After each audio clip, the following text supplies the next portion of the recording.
Il était tard dans la nuit, l'heure où les gens veulent simplement prendre un encas, faire la queue pour un hot-dog et passer un bon moment. Mais cette nuit-là, tout a basculé lorsque qu'une femme s'est approchée des agents et leur a dit quelque chose qui les a immédiatement arrêtés net. Elle affirmait qu'un homme l'avait touchée de manière inappropriée alors qu'elle passait près de lui. L'homme, lui, niait totalement. Elle assurait que c'était intentionnel. Il répétait que c'était un accident. Deux versions totalement opposées. Les agents devaient découvrir qui disait la vérité. La femme était bouleversée, encore sous le choc. Elle expliqua qu'elle marchait simplement quand l'homme aurait glissé sa main sous son haut et touché sa poitrine. Elle décrivit la scène avec précision, ajoutant qu'elle lui avait dit de ne pas la toucher et que l'homme aurait ensuite fait un commentaire qui l'avait mise encore plus mal à l'aise. Son amie, présente à ses côtés, confirma avoir vu la scène et y avoir réagi immédiatement. L'amie ajouta que l'homme avait ri juste après, ce qui avait aggravé la situation. Les agents l'écoutèrent avec attention, tout en restant neutres tant qu'ils n'avaient pas vérifié les faits. La femme avoua qu'elle ne savait pas comment réagir au début, mais qu'elle avait été soulagée en voyant les policiers à proximité. Son amie tenta de garder son calme, disant même qu'elle comprenait que les agents devaient gérer soudainement un groupe de femmes énervées. Mais elle resta ferme sur ce qu'elle avait vu. Elle voulait rédiger une déclaration. Elle voulait faire ce qui était juste et encouragea son amie à décider elle-même sans pression extérieure.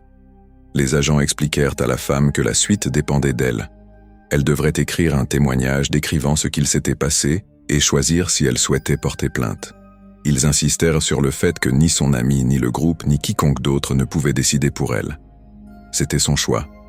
Ils la rassurèrent également en affirmant que l'établissement disposait de très bonnes caméras de surveillance, capables de montrer exactement ce qu'il s'était passé. Ils pouvaient et allaient consulter les images. La femme sembla apaisée. Elle répéta avoir vu l'homme glisser sa main sous son haut. Pendant ce temps, les agents se dirigèrent vers l'homme pour l'interroger et examiner les images. Un témoin travaillant au stand de hot-dog voisin déclara que, de son point de vue, cela semblait accidentel. Une raison de plus pour vérifier la vidéo attentivement. Les policiers entrèrent dans la salle de surveillance et demandèrent au personnel de remonter l'enregistrement de quelques secondes. En haut à droite de l'écran, on voyait le groupe de femmes passer. L'homme portait un t-shirt à manches jaunes. Les agents observèrent attentivement. Ils zoomèrent, rejouèrent plusieurs fois, et à chaque visionnage, l'image devenait plus claire. Le geste ne semblait pas accidentel. Le mouvement était délibéré. Les agents virent le moment où la femme réagit, puis celui où son ami se retourne, choqué. Ce qu'ils aperçurent correspondait exactement au témoignage des deux femmes. Les agents sortirent et confirmèrent qu'une arrestation allait avoir lieu. L'une des femmes déclara avec assurance que ce comportement était inacceptable. Une autre ajouta qu'elle aurait aimé que la victime lui jette sa boisson au visage. Mais les agents restèrent concentrés sur la procédure, conscients que les émotions étaient fortes. Ils approchèrent calmement l'homme et l'informèrent clairement de la situation. Il était arrêté pour avoir touché la femme sous son haut sans son consentement. L'homme devint immédiatement défensif. Il répéta encore et encore qu'il n'avait rien fait. Il supplia qu'on revoie la vidéo. Il tenta de se dégager. Les agents l'avertirent à plusieurs reprises de cesser de résister et de mettre ses mains dans son dos. Mais il continua à protester, affirmant qu'il faisait erreur. La situation dégénéra. Les agents l'informèrent que s'il continuait à résister, il encourait des charges supplémentaires. L'homme refusa toujours de coopérer, levant les bras, se débattant. Finalement, les agents furent obligés de le maîtriser physiquement, rappelant que résister ne ferait qu'aggraver son cas. Dans ces quelques secondes tendues, il écopa de 2 charges supplémentaires, une pour résistance et une pour entrave à l'arrestation. Il fut finalement placé dans le fourgon. Alors qu'on le chargeait, il tenta encore de demander qu'on revoie la vidéo. Un agent lui répondit simplement qu'il l'avait déjà fait. Puis les policiers revinrent vers la foule. Ils annoncèrent que tout était sous contrôle et que l'homme serait emmené. Ils demandèrent aussi à un témoin de s'éloigner de la porte pour éviter d'endommager la voiture de patrouille. Les femmes remercièrent les agents à plusieurs reprises, s'excusant pour le chaos et saluant leur réactivité. Un peu plus tard, l'homme revint sur les lieux, alors que les policiers finissèrent le dossier. Il revint s'excuser, tentant encore de se justifier. Les agents lui rappelèrent fermement qu'ils avaient déjà visionné la vidéo et rendu leur décision. Ils lui demandèrent ensuite de quitter les lieux. Selon le rapport final, l'homme fut poursuivi pour attouchement, batterie et résistance. Il fut libéré le jour même, moyennant une caution de 25 000 $. Au tribunal, il plaida no contest, pas de contestation pour l'agression, et la charge de résistance fut retirée dans le cadre d'un accord. Il écopa de 6 mois de probation, dut payer 575 $ d'amende et écrire une lettre d'excuse officielle. Quelques mois plus tard, il fut retrouvé endormi dans une voiture accidentée près d'un lycée. Les agents soupçonnèrent une conduite sous influence ayant causé des dommages matériels. Il engagea un avocat privé et l'affaire est toujours en cours. Il reste présumé innocent de ces nouvelles accusations. Le rapport se conclut par un rappel essentiel. Respecter l'espace personnel de quelqu'un n'est pas optionnel. Ni les vêtements, ni l'apparence, ni le contexte ne donnent le droit de toucher quelqu'un sans consentement clair. Dans cette affaire, la vidéo a permis d'établir la vérité, d'éviter toute confusion et de s'assurer que la bonne personne soit tenue responsable. La nuit était humide et chaude, ce genre de soirée tardive à la fin de l'été au Texas où l'air est lourd de chaleur et d'humidité. Nous sommes le 13 septembre 2016, dans le quartier des bars, fréquenté par les étudiants à Denton, vibrant du rythme constant de la vie universitaire.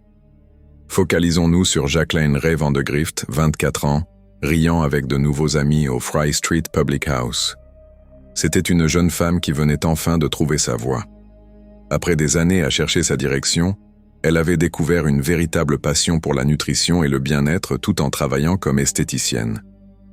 Cette fascination pour l'impact de l'alimentation sur le corps l'avait poussée à s'inscrire à Texas Women's University à Denton.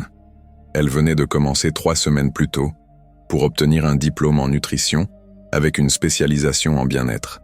C'était un nouveau départ qu'elle accueillait pleinement. Jacqueline rêvait de travailler dans le domaine du bien-être en entreprise, aidant les sociétés à créer de meilleurs programmes de santé pour leurs employés. Ambitieuse et optimiste, elle portait sur elle un esprit déterminé. Mesurant moins de 1,50 m et pesant moins de 45 kg, elle était petite, avec de longs cheveux blonds et un sourire lumineux et désarmant. Tout son avenir était devant elle. Ce mardi soir-là, au lieu de rentrer chez ses parents, Jacqueline décida de rester à Denton pour rencontrer de nouvelles personnes. Elle voulait profiter de l'énergie de la ville universitaire. Vers 18 h, elle quitta son appartement à pied, se dirigeant vers le centre-ville. À seulement 3 tabourets de là, Charles Dean Bryant, 29 ans, l'observait attentivement. À première vue, Charles Bryant semblait réussi, en forme, bronzé et confiant. Il travaillait comme entraîneur personnel, conduisait un Mitsubishi Outlander argenté et mentionnait souvent son passé militaire. Il se présentait comme un homme discipliné et maîtrisant sa vie. Mais derrière cette façade, Charles était profondément instable.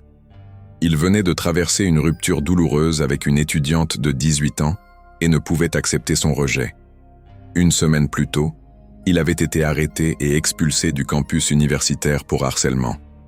Une ordonnance de protection avait été émise, mais il l'ignorait. Il était même revenu au dortoir de son ex avec des fleurs, prétendant que c'était leur anniversaire, une date qu'il avait inventée. Charles était un homme obsédé par le contrôle et dont la perception de la réalité s'effondrait rapidement. Ce que personne au bar ne savait, c'est qu'il préparait déjà quelque chose d'horrible bien avant cette nuit. Les enquêteurs découvriront plus tard sur son ordinateur des recherches internet macabres. Comment enlever un cœur humain, quelle quantité de formaldéhyde utiliser pour le conserver, et comment utiliser de la résine transparente pour intégrer des organes conservés dans des œuvres d'art. Ces recherches avaient été effectuées avant qu'il ne rencontre Jackie. Les caméras de surveillance montrèrent plus tard Charles se garant en face du Fry Street Public House.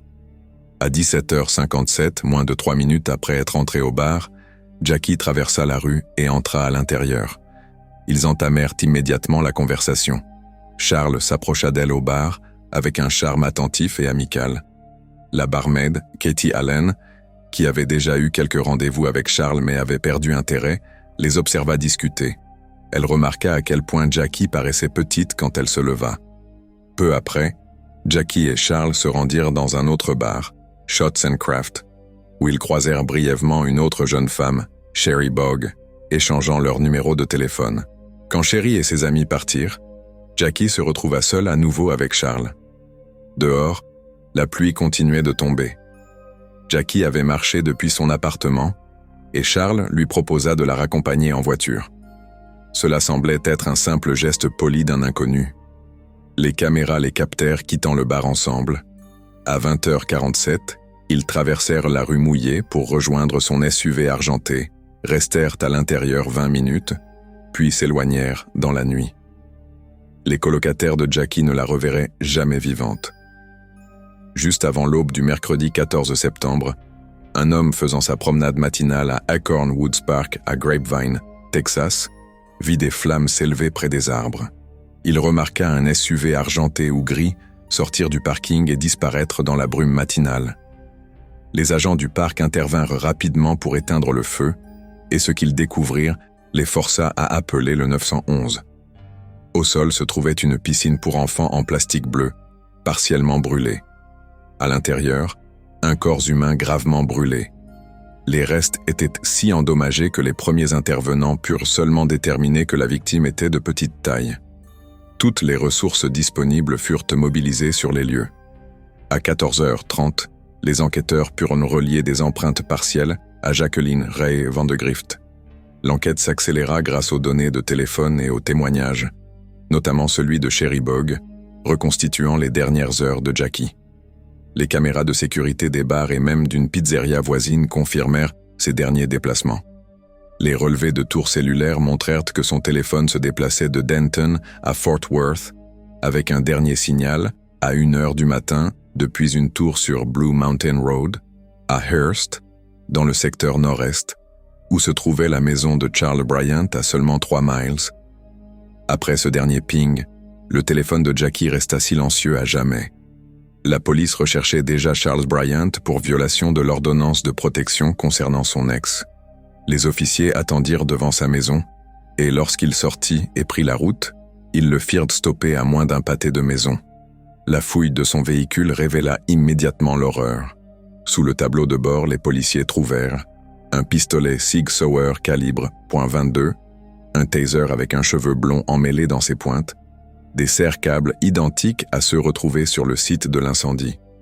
Dans le coffre arrière, de nombreux cheveux blonds et des fragments de plastique bleu correspondant à la piscine fondue. À l'intérieur de sa maison, les enquêteurs découvrirent le sac noir de Jackie de la Texas Women's University dans la poubelle. Dans son placard, un grand couteau militaire et un bidon d'essence rouge, identique à celui qu'il avait rempli à la station-service juste avant l'incendie. Interrogé, Charles ne nia pas les preuves. Il fit plutôt une déclaration inquiétante. « Ça devait être moi, évidemment. Tout pointe vers moi. Je ne me souviens pas. Je ne sais pas pourquoi je tuerais quelqu'un. » Les détectives insistèrent, retraçant son parcours de Denton à Hearst puis à Grapevine. Le sergent Imlay lui rappela que personne ne pouvait parcourir ce trajet et tout oublier. Charles répondit « J'admets les faits, mais je ne me souviens pas avoir tué qui que ce soit. » Le Texas Ranger Jim Holland, interrogateur expérimenté, suggéra que Charles avait peut-être sombré dans un épisode psychotique comparable à un soldat en mission sous stress intense, agissant sans traitement conscient de ses actes. Après plusieurs heures de questionnement, Holland relia son incapacité à gérer le rejet de son ex à la violence infligée à Jackie. Charles finit par reconnaître quelques fragments de souvenirs. Il se souvenait avoir commenté la petite taille de Jackie au bar, mais il persistait à dire qu'il ne se souvenait pas de l'attaque ni de la disposition du corps. Charles Dean Bryant Jr. fut jugé pour le meurtre de Jacqueline Ray Van de Grift. Les preuves, écrasantes, démontraient une planification et une intention bien avant leur rencontre supposée. Le jury le déclara coupable de meurtre au premier degré. Il fut condamné à la prison à vie, plus 20 ans supplémentaires pour altération de preuves. Jackie Van de Grift n'eut jamais l'occasion de terminer son diplôme en nutrition. Elle ne put réaliser le brillant avenir que l'on voyait dans les vidéos de classe où elle parlait avec tant d'espoir de son futur. Sa vie fut enlevée alors qu'elle ne faisait que commencer, le résultat tragique d'un mauvais timing et du hasard.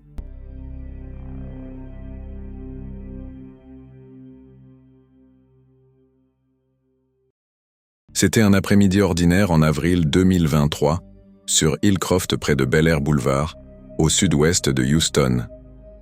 À l'intérieur du magasin Latino Cellular, tout semblait normal. Karina Leone était au comptoir, en train d'aider une cliente venue avec son bébé. Elle lui rendait la monnaie et s'apprêtait à finaliser la transaction. Rien à ce moment-là ne lui laissait imaginer ce qui était sur le point d'arriver. Puis la porte s'est ouverte et un jeune homme est entré, portant un sweat à capuche. Il s'appelait John Bell. Les enquêteurs ont plus tard confirmé que Bell était déjà venu dans ce même magasin quelques semaines auparavant, lors d'un autre épisode terrifiant, où lui et un groupe avaient braqué Karina avec une arme à feu. Cet événement était resté gravé dans sa mémoire, et dès qu'elle l'a reconnu, son instinct lui a crié que quelque chose n'allait pas. La vidéo de surveillance commence juste après l'entrée de Bell dans la boutique. On ne voit pas Karina tout de suite, car elle se trouve derrière le comptoir, mais la caméra montre clairement la manière déterminée dont Bell se déplace. Il exige qu'elle ouvre le tiroir-caisse. Cette fois, cependant, la situation était différente. La femme du propriétaire, présente sur place, a discrètement dit à Karina de ne rien ouvrir. Elle ne savait pas ce que Bell comptait faire ensuite, mais elle savait qu'en lui donnant accès à l'argent, elle risquait d'aggraver le danger. Au lieu de paniquer, Karina a fait quelque chose que très peu de personnes auraient eu le courage ou la lucidité de tenter. Elle a rapidement fait sortir la cliente et son bébé du magasin. Elle se souvenait qu'elle avait sa clé sur elle, et en une fraction de seconde, elle est sortie et a verrouillé la porte derrière elle. Ce que Bell ignorait, c'est qu'une fois la porte verrouillée de l'extérieur, il était impossible de l'ouvrir depuis l'intérieur. Karina venait inverser les rôles. L'homme venu intimider les autres s'est soudain retrouvé piégé, sans issue. La caméra a tout enregistré. Bell est passé de confiant à déstabilisé, puis totalement paniqué. Il faisait les 100 pas, fixant la porte, réalisant qu'il venait de commettre une énorme erreur. Karina expliquera plus tard que, sur le moment, elle a éprouvé un peu de compassion. Elle ne savait pas s'il avait une famille, des enfants, ou ce qui l'avait conduit sur cette voie. Mais elle savait aussi qu'elle avait une famille elle-même. Elle savait qu'elle, l'autre employé, et la cliente avec son bébé auraient pu être blessés. Le danger était bien réel. Pris de panique, Bell a fait la première chose qui lui est venue en tête. Il a sorti une arme à feu et a tiré plusieurs fois sur la serrure pour tenter de s'échapper. Une scène digne d'un film, mais cela n'a pas fonctionné. La serrure a résisté à chaque tir. Quand cela a échoué, il a essayé la force brute. Il s'est jeté contre la porte, l'a frappé de coups de pied, a poussé, tiré et percuté encore et encore. En vain. La porte n'a pas bougé d'un centimètre. Quand la force physique n'a plus suffi, Bell a tenté une dernière approche. Il est tombé à genoux et a commencé à supplier à travers la vitre. « S'il vous plaît, pardon, aidez-moi, s'il vous plaît. » Il implorait que quelqu'un ouvre la porte, mais personne ne l'a fait. La police avait déjà été appelée. Les agents sont arrivés rapidement et sont entrés pour l'arrêter. Au moment des faits, Bell était déjà en probation pour un vol qualifié commis en 2015. Après son arrestation, il a plaidé coupable pour cette affaire également. Le 18 décembre 2023, il a été condamné à 5 ans de prison. Depuis, Karina tente de reprendre sa vie. Elle travaille aujourd'hui dans un restaurant au sud de Houston, servant des plats cajuns et essayant de laisser ce souvenir effrayant derrière elle. Mais la vidéo de ce jour-là, celui où elle a protégé calmement sa vie, celle de sa collègue et celle d'une mère et de son bébé, continue de circuler dans la communauté. Elle affirme avoir simplement fait ce qu'elle estimait nécessaire. Et avec le recul, elle est reconnaissante que tout se soit terminé sans blessés. Faites attention à l'homme déguisé en Deadpool. Les caméras de sécurité du campus le montrent en train de marcher à travers le parking de l'université en plein jour, se fondant dans le décor comme n'importe quel autre étudiant. Pourtant, depuis 2 semaines, le même homme suivait en silence une étudiante de 21 ans nommée Lauren McCluskey. Et le 22 octobre 2018, Lauren a soudainement disparu. 9 jours plus tôt, le 13 octobre, Lauren s'était rendue au service de police du campus. Elle était venue signaler qu'elle recevait des messages inquiétants provenant de numéros inconnus. Dans les jours qui suivirent, elle appela la police 14 fois, essayant de les avertir que quelque chose n'allait pas du tout.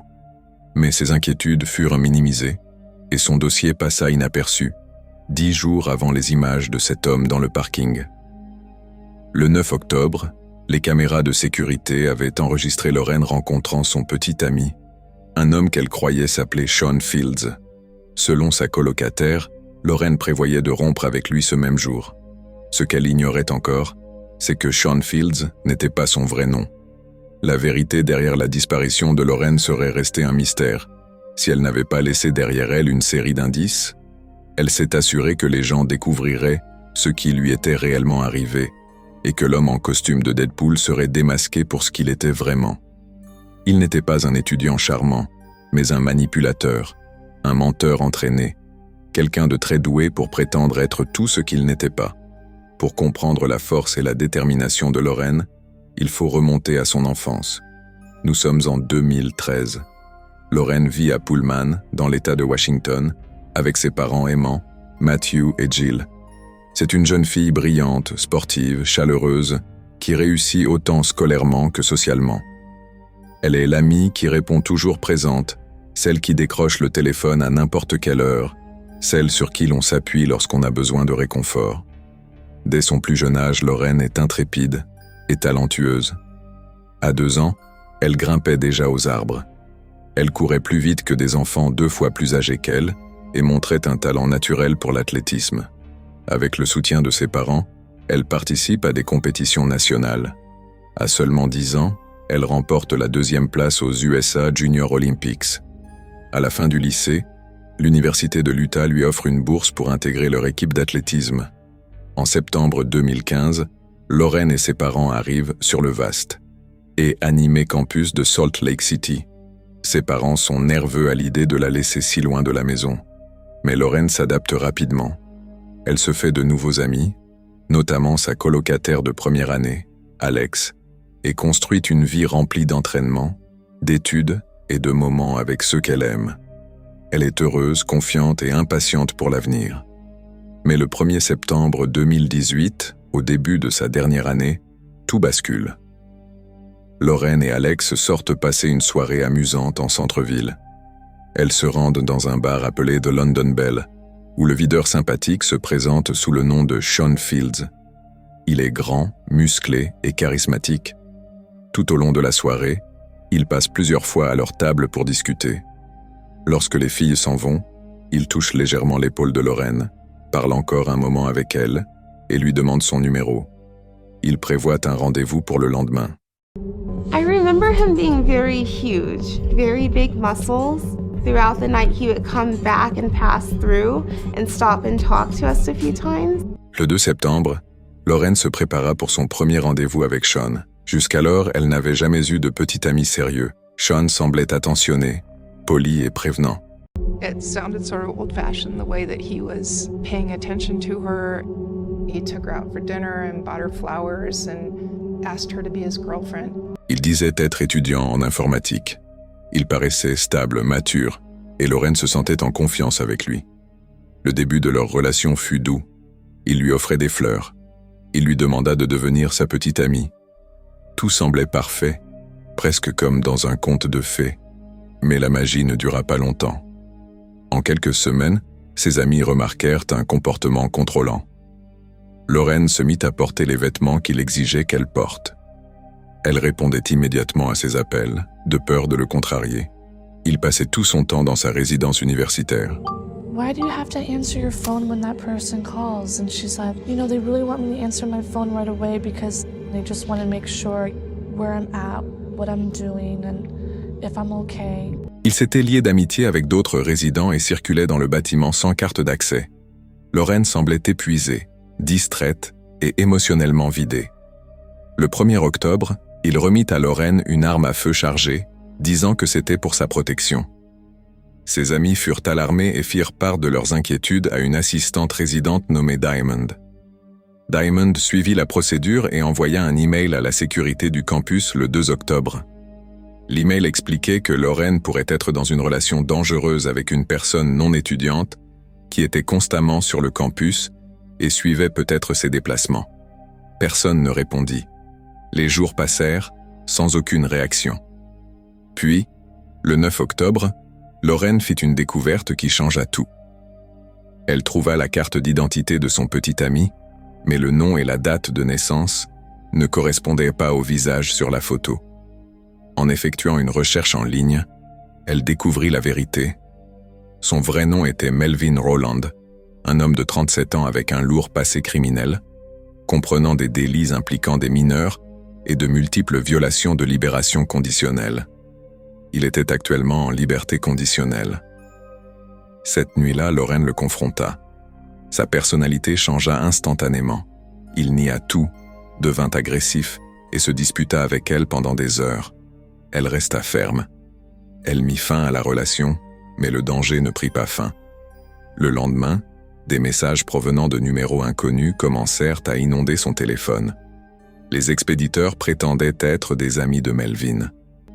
Exigeant qu'elle réponde, les textos devinrent de plus en plus inquiétants. Certains prétendaient que Melvin était décédé dans un accident de voiture et insistaient pour qu'elle assiste à ses funérailles. Les messages ressemblaient étrangement au style d'écriture de Melvin lui-même. Le 12 octobre, Lauren appela de nouveau la police du campus. I've been getting these texts from these numbers of different people. They were saying that he was in the hospital, that he passed away. I got a text about, asking if I wanted to go to his funeral. And I think they're trying to lure me somewhere. All right. Les jours passèrent sans nouvelles. Le 13 octobre, lorsque Lauren et son ami se rendirent directement au poste de police, les officiers suggérèrent que les messages étaient probablement une arnaque. Lauren leur montra que l'un des numéros utilisés pour les messages était le même que celui que Melvin avait utilisé pendant leur relation. On lui dit que le détective était absent et qu'elle aurait des nouvelles d'ici mardi. Personne ne vérifia son statut de libération conditionnelle. Personne ne réalisa à quel point il était réellement dangereux. Au cours de la semaine suivante, Lauren continua d'appeler. Elle contacta la police 20 fois pour demander de l'aide. Pendant ce temps, Melvin acheta un costume de Deadpool et commença à la traquer sur le campus, cachant son identité derrière le masque rouge. Les caméras de surveillance le capturèrent en train de se promener sur le campus avec un petit sac noir. À l'intérieur se trouvait une arme à feu de calibre .40 chargée. Le 22 octobre, vers 20h, Lauren termina son cours et se dirigea vers sa résidence universitaire, tout en parlant avec ses parents au téléphone. Soudain, ils entendirent des bruits, puis des cris, puis le silence. Lauren ne répondit plus jamais. Quelques heures plus tard, les images de surveillance aidèrent la police à suivre Melvin hors du campus. Une femme, qui était sortie avec lui ce soir-là sans le savoir, reconnut l'homme à la télévision. La police le poursuivit à travers le centre-ville de Salt Lake City. Il s'enfuit dans une église, où les officiers le trouvèrent plus tard décédé d'une blessure auto-infligée. Cette même nuit, la police retrouva les affaires de Lauren éparpillées au sol, puis son corps à l'intérieur d'une voiture argentée. Ses parents étaient dévastés. La communauté universitaire était sous le choc. Pourtant, l'université affirma qu'il n'y avait rien qui aurait pu être fait. Les parents de Lauren refusèrent de l'accepter. Ils créèrent la Lauren McCluskey Foundation pour réformer la sécurité sur le campus et protéger d'autres étudiants. Transformant leur chagrin en un mouvement qui continue de sauver des vies, leur message devint clair. Lorsque quelqu'un demande de l'aide, croyez-le. Prenez-le au sérieux. Agissez avec urgence. La promesse de Lauren vit désormais, rappelant à tous que l'écoute peut sauver des vies.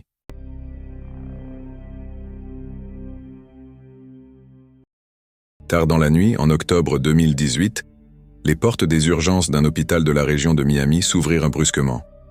Un jeune homme entra en courant, tremblant et hors d'haleine. Il s'appelait Cortland Henry, et à la façon dont il parlait, Le personnel comprit immédiatement qu'un drame venait de se produire. Il affirma que 2 de ses plus proches amis avaient été touchés lors d'une fusillade depuis une voiture en marche et qu'ils étaient en train de se vider de leur sang dans sa voiture. Médecins et infirmiers coururent dehors, s'attendant au chaos. Ils pensaient trouver des survivants luttant pour la vie. Au lieu de cela, en ouvrant la portière, ils découvrirent 2 jeunes hommes complètement immobiles. Anthony Williams, 21 ans, et Christopher Thomas, 19 ans, gisaient sans vie, atteints de multiples blessures à la tête et au torse. Ce n'étaient pas des inconnus, c'étaient des artistes en plein essor, amis et musiciens, dont les rêves étaient liés à la scène hip-hop florissante de Floride. Désormais, ces rêves venaient de s'éteindre. Henry affirma qu'il avait eu de la chance d'y échapper. Il déclara aux enquêteurs qu'ils avaient enregistré en studio à Fort Lauderdale. Sur le chemin du retour, selon lui, une voiture les avait approchés avant d'ouvrir le feu. Il dit s'être baissé et avoir évité les balles, mais ses amis avaient été touchés. Il prétendit avoir fait la seule chose possible, conduire directement à l'hôpital. Les inspecteurs l'écoutèrent attentivement. Mais lorsque la police se rendit à l'endroit décrit comme scène de crime, ils ne trouvèrent rien. Aucun impact de balle, aucun verre brisé, aucune douille, aucune trace sur la route. L'endroit ne montrait aucun signe de fusillade. Les enquêteurs reprirent chaque élément depuis le début. Ils récupérèrent des vidéos de surveillance le long de la route supposée. L'une des premières images révéla quelque chose qui changea tout. Dans la voiture d'Henry, bien après l'heure présumée de l'attaque, on voyait non seulement Henry, Williams et Thomas. Une 4e personne était visible. Ce 4e individu était le rappeur en ascension en Floride, Ian W. Melly, de son vrai nom Jamel Demons. Henry avait affirmé que la fusillade avait eu lieu alors qu'il n'était que 3 dans la voiture. Mais les vidéos prouvaient que Melly était présent au même moment. S'il était là, pourquoi l'avoir exclu du récit? Et si ce n'était pas une fusillade en voiture, où avait-elle réellement eu lieu? Les enquêteurs examinèrent l'intérieur du véhicule. Les traces de sang et les impacts ne correspondaient pas à une attaque depuis l'extérieur. Dans une embuscade, les balles perçaient généralement la tôle ou les vitres, laissant des trous évidents. Mais il n'y en avait aucun. Aucune vitre brisée. Les traces montraient que les tirs venaient de l'intérieur du véhicule. La voiture racontait une toute autre histoire que celle d'Henry. Les enquêteurs analysèrent ensuite les données téléphoniques des 4 jeunes hommes. Les relevés d'antenne montrèrent que Melly, Henry, Williams et Thomas avaient passé la nuit ensemble, se déplaçant en groupe, sans interruption, dans la chronologie. Aucun moment ne permettait de penser que Melly soit partie puis revenue. Les 4 étaient ensemble du studio jusqu'à l'hôpital.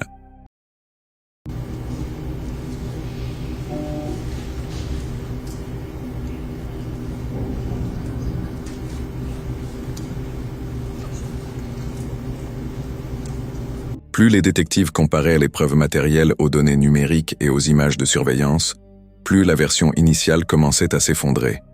Tous les indices menaient à la même conclusion glaçante. Tout s'était passé à l'intérieur de la voiture, et les 4 jeunes hommes étaient là présents. Les enquêteurs se penchèrent aussi sur les relations entre eux. Williams et Thomas n'étaient pas de simples connaissances. Ils faisaient partie du même cercle musical, se produisaient avec Melly, voyageaient avec lui. Ils partagèrent les scènes et construisaient leurs carrières ensemble. Le poids émotionnel de l'affaire devint encore plus lourd. Ce n'étaient pas des inconnus qui s'étaient fait du mal. Quelque chose de tragique s'était produit entre amis. Après plusieurs mois d'enquête, les preuves étaient suffisamment solides pour aller plus loin.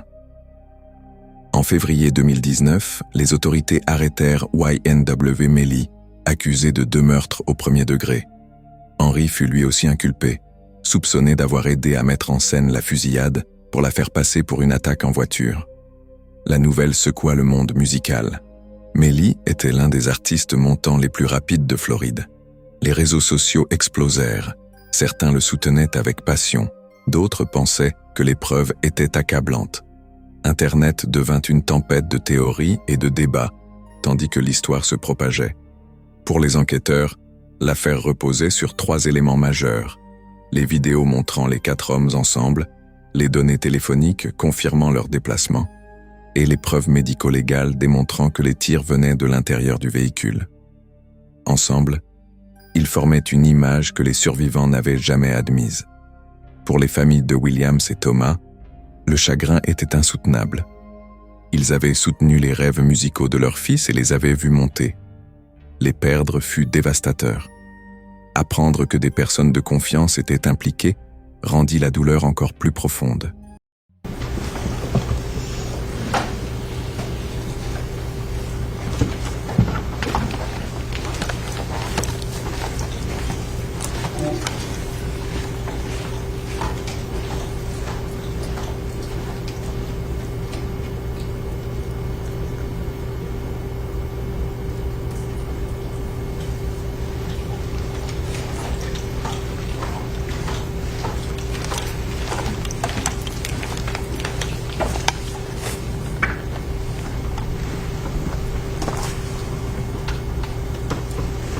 Au fil de l'enquête, de nombreuses questions demeuraient. Qu'est-ce qui avait provoqué la tragédie à l'intérieur de la voiture? Fut-ce soudain? Prémédité? Quelque chose avait-il dégénéré de façon inattendue? Seules les 4 personnes présentes dans le véhicule connaissèrent la vérité, et 2 d'entre elles n'étaient plus là pour parler. Ce qui est certain, c'est qu'une nuit qui avait commencé dans la musique et l'amitié s'est terminée dans le chagrin.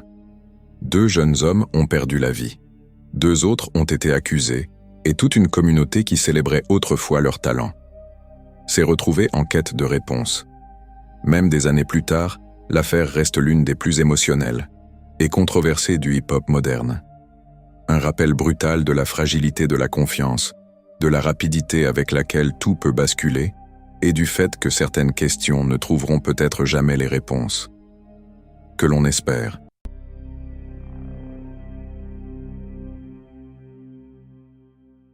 L'histoire commence comme une journée de travail ordinaire dans une petite ville américaine, Erie en Pennsylvanie, à la fin du mois d'août 2003. Brian Douglas Wells, un livreur de pizza de 56 ans, prend son service, comme il le fait depuis des années. C'est un homme discret, poli et prévisible, le genre qui passe inaperçu. Il connaît les rues, les clients habituels et l'odeur familière des boîtes de pizza empilées sur le comptoir. En début d'après-midi, le téléphone sonne dans la pizzeria. Quelqu'un commande 2 pizzas à livrer à une adresse qui n'apparaît pas dans la liste habituelle des résidences ou des commerces. Il s'agit d'un pylône de transmission télévisuelle au bout d'une longue route, en périphérie d'Erie. Presque personne ne s'y rend à moins d'y travailler. La commande est acceptée sans trop réfléchir. Une livraison reste une livraison. Brian prend les pizzas, note l'adresse et part. Ce qui se passe ensuite, entre le moment où il quitte le restaurant et celui où il réapparaît, fait débat depuis plus de 20 ans. Il conduit jusqu'à la tour. Il sort avec les pizzas à la main. Les enquêteurs pensent qu'il y rencontre plusieurs personnes, des individus déjà en train de préparer quelque chose d'étrange et dangereux. Quand Brian réapparaît sur les caméras, ce n'est plus seulement un livreur.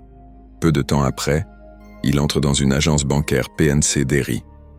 Sur les images de surveillance, il semble presque être un client comme les autres. Mais autour de son cou est verrouillé un collier métallique lourd, relié à un dispositif. Dans sa main, une canne qui ressemble à un simple bâton de marche, mais qui est en réalité un outil dissimulé.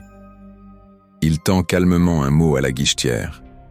Le mot exige de l'argent et explique que le dispositif autour de son cou est une bombe. Les témoins diront plus tard qu'il ne se comportait pas comme un homme venu commettre un crime. Il semblait effrayé. Il répétait qu'il avait été forcé de faire cela. Il disait avoir reçu des instructions et que les suivre était son seul moyen de rester en vie. La guichetière remplit un sac de billets, environ 8 000 $. Personne ne tente de s'opposer. Tous veulent que personne ne soit blessé. À 14h30, Brian quitte la banque. Les policiers sont déjà dans les environs. Ils ne tirent pas, ne tentent pas de fuir. Ils ne parcourent que quelques mètres avant que plusieurs voitures de police ne l'encerclent sur un parking. Les agents sortent, armes levées, en criant des ordres. Brian obéit. Il s'allonge au sol, main derrière la tête. Il l'approche, le menotte et le redresse sur la chaussée. À partir de cet instant, tout est filmé. Les caméras des véhicules de police, les caméras des journalistes arrivés en urgence. Ces images seront plus tard diffusées dans des documentaires. Brian est assis, jambes allongées, le collier bien visible sur sa poitrine. Il répète que la bombe est réelle, qu'il a été forcé, qu'il possède une liste d'étapes à suivre. Les policiers demandent en urgence l'arrivée des démineurs. Mais Erie est une petite ville. L'unité spécialisée est loin. Les minutes semblent s'étirer.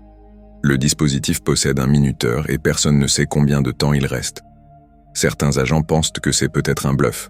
D'autres hésitent et gardent leur distance. Dans la voiture de Brian, on retrouvera plus tard plusieurs pages d'instructions écrites à la main. Elles décrivent une série d'endroits où il devait se rendre, collectant des indices, menant finalement aux clés pour retirer le collier. Mais les enquêteurs souligneront quelque chose de crucial. Le timer de l'engin rendait quasiment impossible l'accomplissement complet de la mission, même dans les meilleures conditions. Alors que les policiers observent, l'appareil commence à biper, lentement d'abord, puis de plus en plus vite. La voix de Brian tremble de peur. Il répète que la bombe va exploser. Les policiers reculent pour leur sécurité, tandis que la foule observe de loin derrière les barrières. Les caméras zooment, retransmettant la scène en direct. Puis le bip s'arrête et le dispositif se déclenche. Une détonation soudaine, un instant glaçant. Brian ne bouge plus. Ce qui avait commencé comme un braquage étrange devient une scène de crime mortel. L'affaire se répand dans tout le pays. Les présentateurs des journaux télévisés la décrivent comme l'un des cas les plus inhabituels qu'ils aient jamais vus. Une question domine, simple en apparence, mais difficile à résoudre. Brian Wells était-il une victime ou un complice? A-t-il été forcé à porter ce dispositif ou faisait-il partie du groupe qui a conçu le plan, ignorant ce qui l'attendait réellement? Le FBI, le Bureau of Alcohol, Tobacco, Firearms and Explosives, ATF, et la police de l'État de Pennsylvanie forment une cellule conjointe d'enquête. Le dispositif est examiné en détail. Il comporte plusieurs verrous, des pièces leurres et un minuteur fonctionnel. Ce n'est pas un accessoire inoffensif. Il a été conçu par quelqu'un de qualifié. Les agents remontent la piste de l'étrange commande de pizza jusqu'à des personnes vivant près de la tour. Un homme nommé Bill Rothstein, une femme nommée Marjorie Diehl Armstrong, ayant de lourds antécédents de troubles mentaux, un homme nommé Kenneth Barnes, également avec un casier judiciaire, et un autre, Floyd Stockton, qui obtiendra l'immunité en échange de son témoignage. Peu à peu, les enquêteurs reconstituent le plan. Il ne s'agissait pas seulement d'un braquage. Selon les conclusions finales du dossier fédéral, l'affaire impliquait des motivations personnelles, des rancœurs et une quête d'argent. Le collier et la chasse au trésor semblaient avoir été conçus pour désorienter et retarder, plutôt que pour réellement sauver qui que ce soit. Des années plus tard, les procureurs concluent que Brian n'était pas totalement innocent, mais pas pleinement conscient du danger. Ils pensent qu'il connaissait une partie du plan et croyaient que l'engin était faux. Ils estiment également qu'il ignorait que les autres prévoyaient qu'il soit blessé. À leurs yeux, il était à la fois complice et victime. Sa famille, elle, s'y oppose fermement. Elle affirme que Brian était doux, confiant, facilement influençable, qu'il n'aurait jamais accepté de porter un véritable engin explosif et qu'il a été manipulé par des personnes mal intentionnées. Ce désaccord entretient la fascination publique autour de l'affaire. En 2007, un grand jury fédéral inculpe Marjorie Diehl Armstrong et Kenneth Barnes pour braquage, conspiration et détention d'armes. Rothstein est déjà décédé. Stockton est protégé. En 2008, Barnes est condamné à 45 ans de prison fédérale. En 2010, Marjorie est condamnée à la prison à perpétuité sans possibilité de libération conditionnelle. Même avec ces condamnations, de nombreuses zones d'ombre subsistent. La série Netflix Evil Genius reviendra plus tard en détail sur l'affaire, montrant l'enchevêtrement complexe des relations entre les protagonistes. Les spectateurs y découvrent la tour, le collier piégé, la chasse aux indices, et cet homme assis sur la route, sous l'œil des caméras. Ce qui rend cette histoire si troublante, Ce n'est pas seulement l'engin ou les instructions, c'est cette frontière floue entre victime et suspect. C'est l'image d'un homme en tenue de travail, disant qu'il a peur et demandant de l'aide, tout en tenant une note exigeant de l'argent. C'est l'idée qu'à un moment, avant qu'il n'entre dans la banque, quelque chose aurait peut-être pu empêcher la tragédie. Aujourd'hui, l'affaire Brian Wells demeure l'un des crimes les plus complexes de l'histoire du FBI. Et pour ceux qui ont vu la scène se dérouler en direct, elle reste un rappel glaçant. Parfois, les moments les plus effrayants commencent par quelque chose de banal. Un appel pour une pizza, un trajet en périphérie et un homme qui pensait simplement faire son travail.